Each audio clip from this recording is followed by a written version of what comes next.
Hello, everybody. Mark Levin here. Our number, 877-381-3811, 877-381-3811. I feel like we've had a lot of great shows, haven't we? Thanks to you, my beloved audience. One after another after another. And nobody's harder on me than me. So if I think a show sucks, when I'm done, I say to my wife, God, I got to do better than that. People are depending on me. Anyway, Elizabeth Warren flamed out. You might recall, wasn't that long ago, where she was in the lead. Remember that, Mr. Producer? Everybody thought she was going to be the nominee. But she's not. She's flailing around. She withdrew today. She hasn't decided if she's going to endorse anybody or whom she may endorse. Here in part is what she said. Cut to go. Will you be making an endorsement today? We know that you spoke with both Joe Biden and Bernie Sanders yesterday. Not today. Not today. I need some space around this and want to take a little time to think a little more. And you know, the president's right. She really hurt Bernie Sanders. If she had gotten out of the race, she never had a chance come Super Tuesday. If she'd gotten out of the race before then, Sanders may have picked off a few of these states. Some of them were very close. He may have won Massachusetts. He may have won Maine. He may have won 2 or 3 other states. So she cost Sanders. Not that I give a damn. I'm not going to cry crocodile tears here. You know my stand. But it's something else she said today that was not interesting, but provocative. Cut 16, go. A little bit about what that was like for you. And then the other question is, could you talk a little bit about the role that you think that gender played? All right, so stop. So you have a reporter that wants to know what role she thinks gender played. So this is the nature of the mindset of reporters today. What role did gender play? In other words, in the Democrat primary, where a majority of the voters are women, what role did gender play? Because, of course, you're a woman. At least, that's an interesting question, too, isn't it, Mr. Producer? Not that she's not a woman, but I didn't think we're allowed to talk this way. We're not allowed to be gender specific. Isn't she an it? It? And how dare a reporter presume that she's a woman? Maybe she was born biologically a woman, but maybe she's psychologically a lobster. You never know. You never know. I think this report is really out of sorts. But I just want to point that out, that it is not appropriate to call Elizabeth Warren a woman. Many college campuses, that's just not appropriate. It's an assumption. We're not talking about, I mean, even now when you get on an airplane, they're male, female, other. Anyway, go ahead. So, it was, I stood at that voting booth and I looked down and I saw my name on the ballot.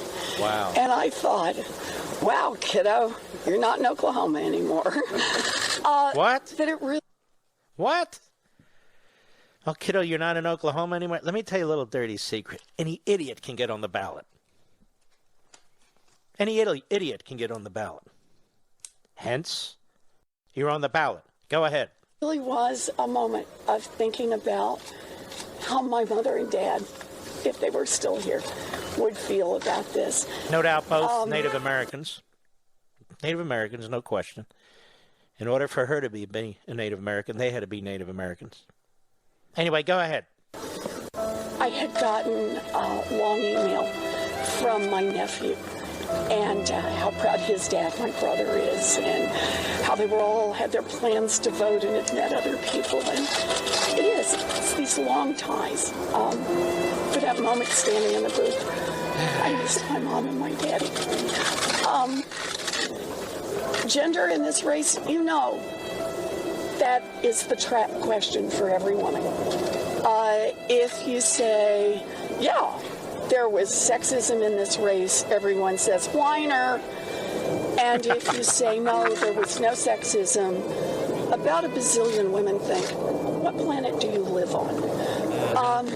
I promise you this, I will have a lot more to say on that. No, can't wait. She never is short on words. Intelligence, yes. Now, so she's condemning you Democrats out there who didn't vote for her, particularly you women.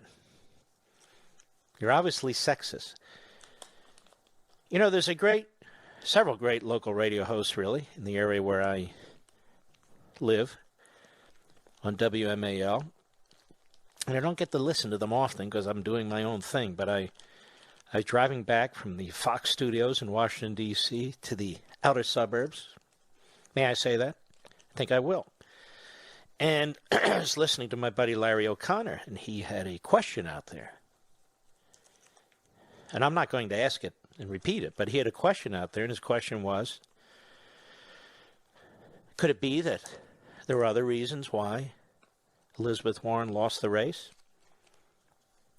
So that got me to thinking. And I called into my buddy Larry's show. I almost never do this. And I asked him a question that I want to ask you. Is it metaphysically possible to approve of female genitalia and yet vote against a female candidate, Mr. Producer? Is it possible to separate, when you're voting, the genitalia from the person?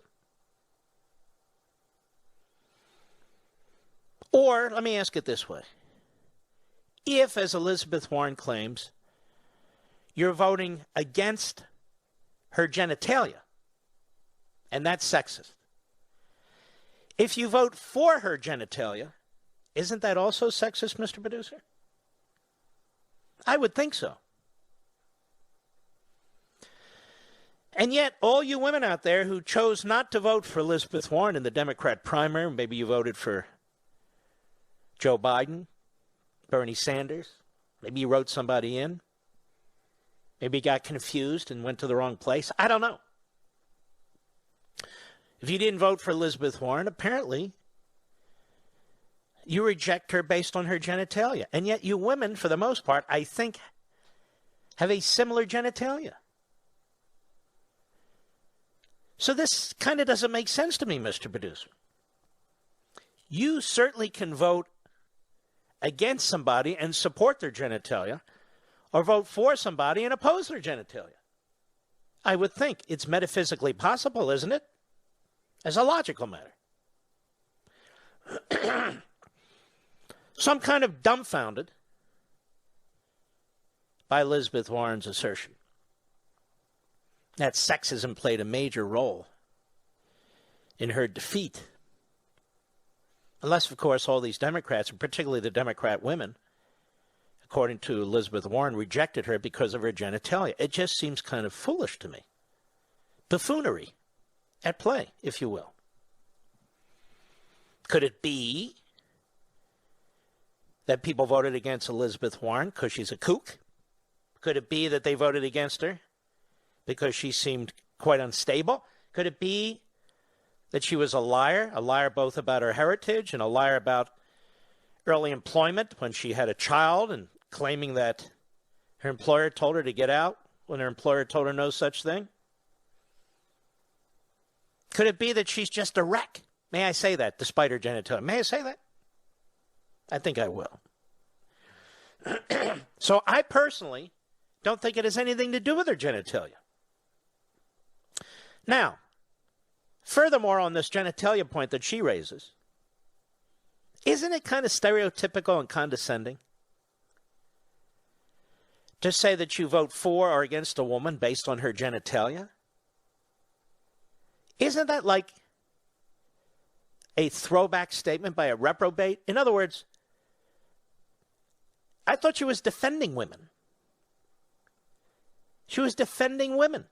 And yet these leftists, particularly if they're feminists, they don't want you to look at the whole woman, the intelligence of the woman,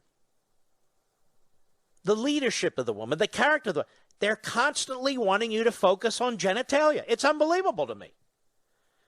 On the one hand, they say, hey, don't focus on genitalia. On the other hand, they say, obviously, you're focused on genitalia.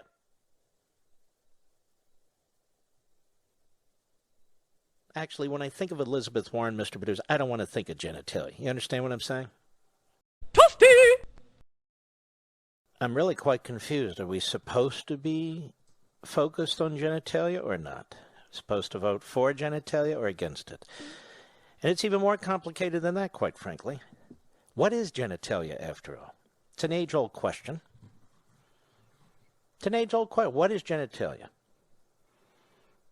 Is it what actually is between your legs, or is it what you think it is between your ears? I mean, these are very important questions, I think. At least I think they are, because they keep bringing them up. And you see, it's really quite remarkable. So if you're a leftist and a woman and you lose, it's not because you're a leftist and you're moronic. It's because of your genitalia. On the other hand, you want people to vote because of your genitalia. So if you vote for somebody because they have a female genitalia, that's a good thing. But if you vote against them and they have a female genitalia, then you're a sexist. It's really quite remarkable. It's really quite remarkable. I didn't know Elizabeth Warren was the candidate of female genitalia, but this is apparently the case. And by the way, I didn't know all you Democrats were sexist, but apparently you are. Because she's accusing you. I mean, we conservatives and Republicans, we had nothing to do with this. That's your party. That's your nominee. And obviously you've chosen an old man who presumably has a male genitalia, or another old man who presumably has a male genitalia, although I won't pass judgment because that would be politically incorrect.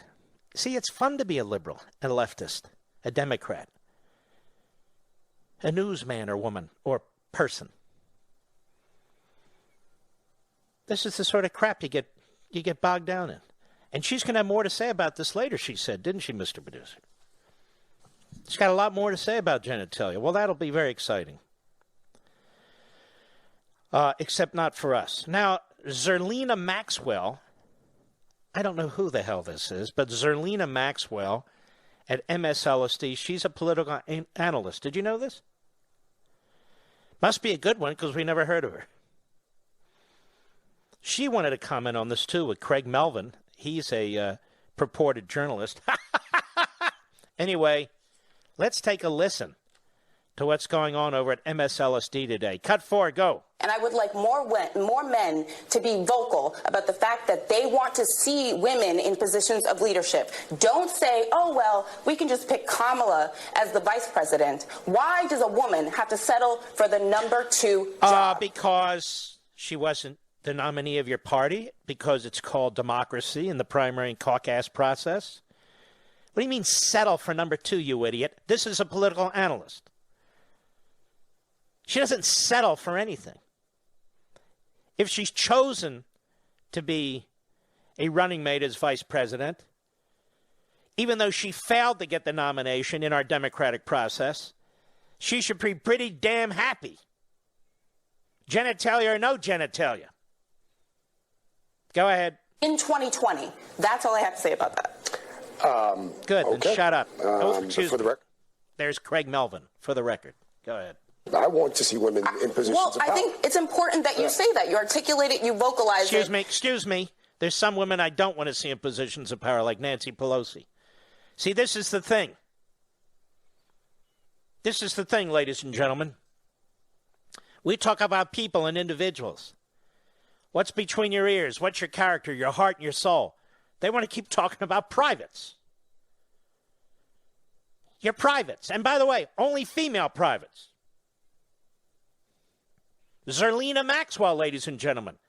Top shelf political analyst. Go ahead. You support, you don't have to support Elizabeth Warren. Yeah. I didn't support any candidate in this race. I didn't endorse. I don't have a favorite. By the way, Zerlina, we don't care. We don't even know who you are. We don't care who you supported, who you didn't support, who you're going to support. It's irrelevant to us. Go ahead. But The Clinton I campaign. worked for the Yeah. Clinton campaign in part because I think representation is important. Oh, she worked for the Clinton campaign. How'd that go, by the way? And speaking of the Clinton campaign, you might be familiar with her husband, B.J. Bill Jefferson Clinton. Now, there's a guy who focuses a lot on genitalia, Mr. Producer.